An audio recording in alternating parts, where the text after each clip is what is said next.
What's up, everybody? Tyrannosaurus Office here with the dill pickle. Dill pickle here. Dill pickle, still crispy. I'm having a lot of trouble here, so you may have to talk our way through this one. All right. I'm getting really pissed off. First things first. You keep saying still crispy. I hate pickles. I don't understand the reference. Oh, when you bite into a really good dill pickle, it crunches. It's like. Oh, okay. Like I'm trying to think. You ever taken a bite into like a freshly cut bell pepper or something? No. It's got that. Yeah. Yeah. Okay. Or an apple. It's kind of the same thing. All right. Cool. It's foreign to me. I don't like you pickles. Don't like pickles? No. Oh man. I only recently attempted pickles. Enjoyed it. Still not for me though. Attempted pickles. Not yet. Yeah. All right, I gotta figure out how. So we were talking about psychology, psychopaths, and yawning when we left off. Damn. And then you got shot in the face. This dude is fucking brutal. I never had so many troubles with that sniper. I don't know what the hell's that like. I think you're supposed to wait for him to shoot and then move. That's the thing. If he's gonna shoot, he's gonna kill me. Well, take cover. It's a kill shot. Let him shoot and then move. We were talking about the disconnect between like a psychopath and a normal person. Yeah. I don't really have anywhere to go with this, but it was something I found interesting. Somebody said crazy people, insane people, they don't know they're crazy or insane. Like, they have no doubt that they're normal. Yeah. You can't sway them otherwise. Right. And people who are like, oh, I'm so crazy. Oh, I'm a psycho. No. You're not. You're not. You're probably a bitch. More than likely. Yeah, you're probably just an annoying person. A drama queen. But that tripped me up. Like, oh my god. I guess Probably should run if you do or say things where you're like, whoa, am I crazy? Is that healthy? Like, that means you're sane? We have those moments. I mean, if you're talking about like a legitimate psychopath literally means you have a complete detachment from emotion. Like a full-blown psychopath has no attachment to emotion whatsoever. They feel nothing. They feel the inside of that skin suit they just made out of your aunt. They're 100% goal-oriented, to where if they want something, it's not emotional. It's not emotionally bound. They just want it due to some kind of primal instinct, and they will do whatever they have to get it. Huh. So, like, if they want to wear your skin, they have no problem murdering you, taking it off of you, peeling it, and wearing it like a Sunday dress. I can only imagine, though, like, once they've accomplished that goal, that it's kind of like, it's not everything I thought it would be. Or moving on. They're like, I like this, but I don't like the color. Yeah, racist. You racist psychopath, you. I'm not wearing people's skin. Well, I wasn't talking to you. Oh, okay. I was talking to the psychopath that's watching. Nice. Yeah, he didn't know it was hidden. Where's this guy at? Oh man, what a brain fart. What did I write down? Yeah, you were like, nothing. I swear, where'd it go? Oh, okay. Maybe you should start a new piece of paper. Probably. So, you were there for a lot of it. When we were younger, me and Brad would get bored and just hop in the car and go get lost as hell. Yeah, we still did that. Yeah. After high school. Yeah. Just for shits and giggles and, the random things you come up with along the way. And it was even better when sleep deprivation got involved. But there was one night that we were in God knows where, lost. It was probably like 2 or 3 in the morning, and we were just getting stupid and spitballing. And that's what we do. I remember Brad saying there's only one house that we passed in like hours that had lights on. I think it was a trailer actually. And he was like, "Hey, let's go see what they're doing." And we laughed. Ooh. Surprise burp. But obviously we didn't actually go up to this trailer and, "Hey, what are you doing?" We kept driving, getting more lost. But that train of thought led us to hypothetically, obviously, we run out of gas in the middle of nowhere where we find ourselves most of the times that we would do this. And, nice. Thank you. And we're just parked next to this huge field. And off in the distance, you can see some light coming out of the woods from, like, a bonfire or something. And, some frat dude comes running up. And he's, guys, we need your help. We need your help. And, you know, we were probably, like, 17, 18. Right. Oh, what's wrong? What's wrong? Like, we're going to be able to do something. And, the frat guy goes, you gotta help us. Me and my friends, we've got way too much booze and pussy back there. We don't know what to do with it. You gotta help. Is there anything you can do? And we're like, well, you know. No, even then, we knew better than to think we had such luck. Right. Even making up this scenario, it was like, that'll just never happen. Yeah. Like, why do these things never happen? But what's another crazy thing to think about is, at some point in history, to some person, something like that has happened. And it was the best night of their lives. Yeah, somebody was walking down some lone country road in the dark, and just got the crap scared out of him by some stranger. He was like, "We need your help." And he thought there was some medical emergency, which, depending on your outlook on life, this would be. Too much booze. Yeah. Too much pussy. And yeah, somebody was like, "We got too much booze and pussy. You gotta help." Oh, I don't remember how you're supposed to do this part. I don't either. I'm just assuming when he pops up, I shoot him. Because you know he's going to pop up. Yeah. Why else would they slowly open that hatch? There you go. Aw. Oh. What just happened? Somebody fucked him up. Wasn't me. Oh, it's about to get intense. Yeah. Could just end it all right now. Come on, baby girl. No, stop doing that. So yeah, that's really the end of the booze and pussy thing. Aside from the text I sent you last time I came over to record, and you wouldn't wake the fuck up. Sorry. Penny in the jar. So wait, what did they have besides booze and pussy? Oh no, that was just the scenario we made up. Oh, okay. Yeah. That didn't actually happen. No. I thought you. Like, it would be so much cooler of a story. I thought it actually happened. No. And they'd dragged you behind the house and raped you. What did actually happen on one of those Let's Get Lost nights? There was some road or street, whatever. Anyway, we saw a road sign that said something like Goblin Road, Goblin Street, something like that. Okay. And we were laughing about it because we were just exhausted, and there was no hope of getting to sleep within the next 6 hours because we were so lost. And I remember we had passed it already, and we were coming back. We were trying to find our way back home, and we turned past Goblin Road or whatever for the second time. Holy shit. And I was like, slob on my noblin, like corn on the coblin. And right when I said that, as we're coming around this corner with nothing but field on both sides of the car, at 4 or 5 in the morning, there's a dude on the side of the road walking, and we almost take him out.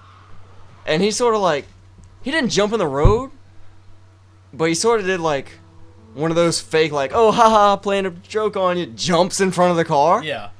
And so Brad swerved like hell. Life is pain. Yeah, and we were just slob on my noblin, like corn on the coblin. Because we almost killed a guy. And almost. Yeah, so we referred to him as the Goblin for a long time. And then the only other thing that really comes to mind as far as those getting lost nights, well, aside from the one you were there for with that fucking penny in the jar. What was it? Which one? Apple under the seat.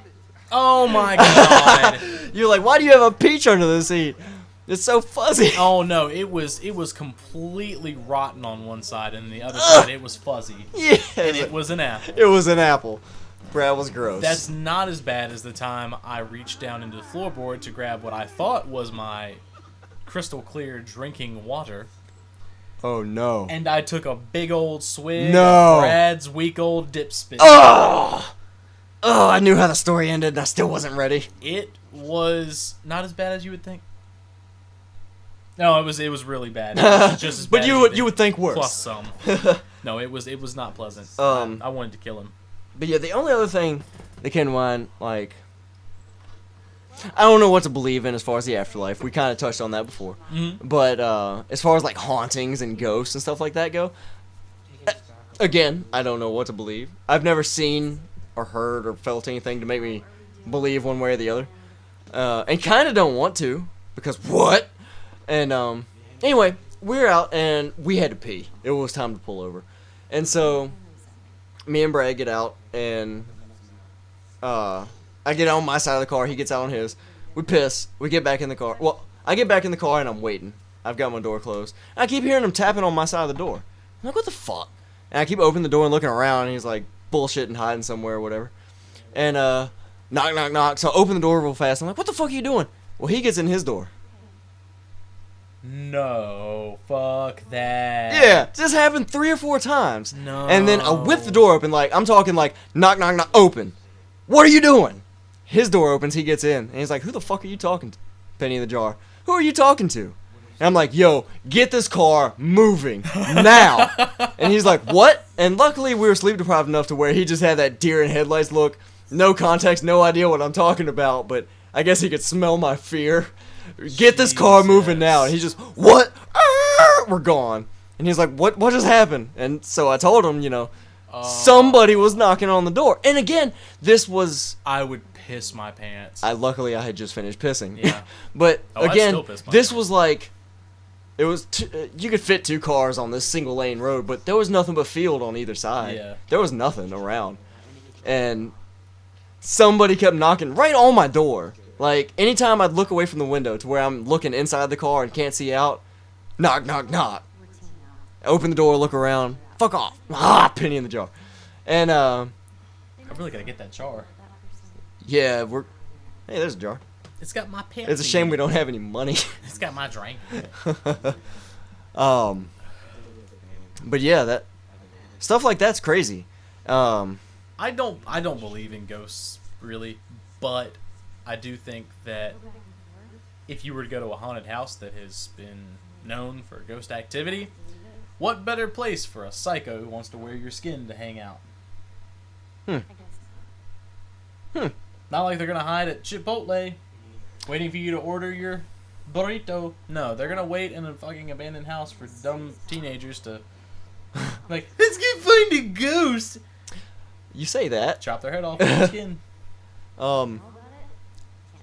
Once we got tired of the getting lost thing, we had a bad habit of finding abandoned old decrepit houses. Me and Brad did the same thing. Yeah, you ever go to Hell House with him? No, I think he wanted to, but we never went. We didn't get around. We went and we brought Lacey. It's always good to bring a female, just in case some shit goes down. You sacrifice them, you can get away. We're pretty sure some shit went down actually. Oh jeez. We went in there. I'm sure you've heard about his endeavors to Hell House because he brought a lot of people. Yeah. We get there and it's hard to say if the place was abandoned and they just left everything in it, or if people were squatting but never unpacked. There was a lot of stuff in that house, like boxes of stuff. Like somebody packed up to move and disappeared. But at the same time, like floorboards were missing and stuff. So we're using like the lights on our phones to see around and stuff. And I remember we walked in the back door of the house, and it was sort of like a living room. Oh god. Aww. Shit, he's turning! That's my fucking brother! Penny in the jar. I don't think they count, Dylan.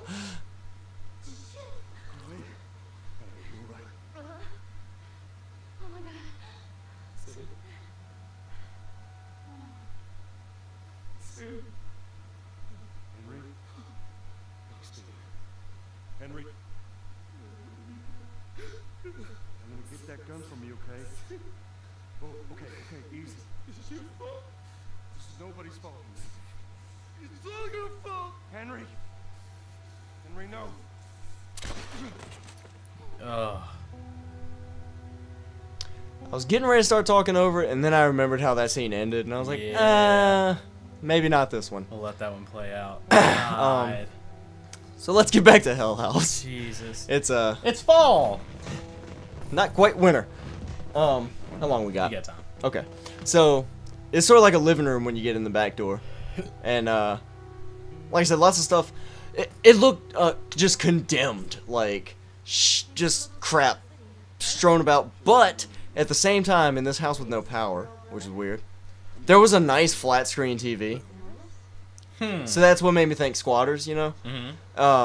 But you move left through the doorway into what I'm choosing to remember as a kitchen sort of area. Again, it was so full of crap and we couldn't really see that it was hard to tell. But from there, you moved into a hallway. And this was the first time that being in this house bothered me. The hallway was, I get, what's average width for a hallway? 4 feet wide? If that. No, it'd probably be wider. Depending. All I know was in this hallway, if you had your back against the wall of the hallway, you could shimmy through to get to the next part of the house, which we never did, because Probably a good idea. there was such a narrow stairwell or staircase in the hallway. I'm talking like shimmy up these stairs. It was built that way, like a big dollhouse. Yeah, that sounds like shit. Yeah. Fancy railing and everything. It was creepy. So we shimmy up these stairs, and once you get up there, everything's back to normal size. It was only the hall and stairs. But that was just enough to really, you know, Turn you off. get unsettled. And we found what realistically was most likely a makeup box, I guess. Had powder in it. It wasn't Coke, because nobody got high. But Brad joked about it being ashes right before he took a big snort of it. Oh my god. And, you know, when you're scared like that, you have to assume the worst. So What the hell is wrong Brad with just snorted this person's ashes. And then that's when we hear something downstairs. Yeah, we're at the top of these tiny, narrow dollhouse stairs in this abandoned house, nowhere near anything where someone can hear us. Brad desecrates a dead body and then you hear Yeah, a noise. Brad snorts a corpse, and Corpse Snorter would be a cool band. And Corpse snort. Corpse Snort, yeah. And then we hear something like graze something and then something fall over downstairs. Yeah, so you could hear all our assholes clench. And then it was like, hey, it's been a fun night. Let's go home alive. Yeah, oh my god. Yeah, let's end it on a high note living. And so, If that's still an option. yeah, never in our lives have we been so stealthy. Like, just moving so quietly through this decrepit house. Like, Scooby and the gang couldn't have got away as quietly as we did. Did you do the bongo drum, like, spinning tires? I'm talking like hold your breath as long as you can and then still ease it out slowly, Ugh. quiet. And what made it worse was it wasn't the fact that tension was high and it was so quiet that like you could hear your own heartbeat, but you could still hear something happening downstairs. And there was no way for us, if we were gonna run into whatever was downstairs, there's no way to get out, like, and have all three of us avoid it. Like, if something was gonna happen, there was no way all of us were getting away. Yeah. And so I took up the rear. Brad was on point. We had Lacey in the middle. Because I guess I figured if something was going down, I'll take this one for the team. I'll be the martyr. Yeah. But nothing happened. I just remember once we got downstairs, and right when Brad made it to the door, and the door that was the exit, and I was still in the doorway between that weird living room and kitchen. As soon as Brad grabbed the doorknob, there was noise behind me. And at that point, we Fuck all that. sort of like, without saying anything or even looking at each other, we all collectively knew it's time to go loud. Just get And the hell out we now. booked it. Yeah, like Brad flung that shit open and took off. Lacey took off behind him. I couldn't really see because it was dark and I had no light, but I also, like, trying to remember it, I might as well have just blacked out. Like, I was getting out of there. Or not, but I was moving toward that door hard and fast. You sure shit gonna try to get out. Yeah, yeah. And we got outside, got to the car, We all swear up and down we saw something move by a window. Time to go. Again, that wasn't Fuck that wasn't enough for me to be like. Too much was left to speculation. You know, a big rat moved downstairs. A big rat moved by the window. Sure. Something. Big rat. It wasn't enough for me to be like, we saw a person. We saw a ghost. Anything like that. Not knocking anybody that does believe in ghosts, spirits, haunting, all that stuff. It's like I said, I haven't seen or felt or experienced anything to really send it home for me. Nothing rock solid. Yeah, nothing where it's like, whoa, I'm going to church this weekend. Like, I need to talk about this. Maybe the Big Al knows something I don't. Yeah. But even then, you got to bank on, you know, somebody else who hears more back from them than you do to tell you about it. Okay, I need to swim back over. Yeah. So that's Hell House with Brad and getting lost with Brad and fruit underneath the seat of Brad's car. Horrible shit with Brad. Yeah. Typically, the stories aren't positive. They really aren't. As much as we love him, Yeah. they are not positive. He's a vital part of the crew. But, the good things that come from hanging out with Brad, most people don't consider good at all. But we do. Well, we like stories. Yeah. Stories You can look back on all, assuming you survive, you can look back on any story with Brad and it's a good one. Assuming you survive. Yeah. Until one of us doesn't. Dude, I've never seen this. Tiny grave. What should I do with it? I want to talk about it. No. Why not? How many times do we need to go over this? Things happen, and we move on. It's just God. If only it were that simple. Never is. Alright, I'm gonna go ahead and end it there. Oh my god, I'm so sweaty. Thank you guys for watching. We love you. I like you. Thank you for liking, commenting, and subscribing too. We appreciate it when you do it. Why are you doing that voice? Huh? That voice is bothering me. Oh no, I'm trying to become less nauseous. For some reason I've become nauseous and my tummy will me. You got wine and whiskey in it. Don't say it. I got the whiskey, you got the wine. What? Is that a thing? Is that a song? Yeah, a cadence. Should I hate myself? Pretty sure I got it wrong. No, Oh, okay. Good. army cadence. Oh, okay. Gotcha. Good. Because I was not in the army. I was Anything else barely we- in it. Anything else we need to say before we go? I guess the usual. Toodaloo, motherfuckers! Bye-bye. Yay. Yeah, wine and whiskey is definitely a mistake.